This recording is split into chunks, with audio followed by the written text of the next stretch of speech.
Being a Hindu, I'm not a fanatic Hindu. I'm a committed Hindu. I respect Islam. I respect Christianity.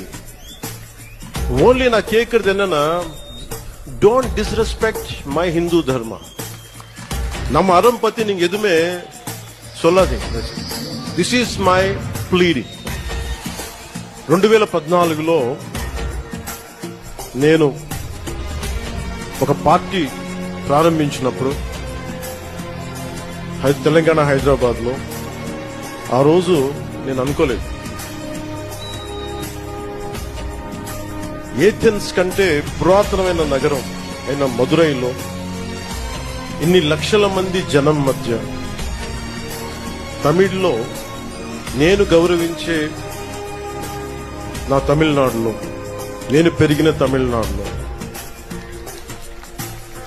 నేను ఇష్టపడే తమిళ సంస్కృతి నాకు సంస్కృతి బీజాలు పోసిన తమిళనాడు తమిళ భాష వీటన్నిటిలో నేను ఒకరోజు ఇక్కడికి వచ్చి ఎంతమంది గురువుల మధ్య ఇంత పెద్ద హిందూ మున్నని పెద్దల మధ్య ఇన్ని లక్షల మంది ప్రజల మధ్య నేను ఇలాంటి రోజు ఒకటి వస్తుందని నేను ఎప్పుడు ఊహించలేదు.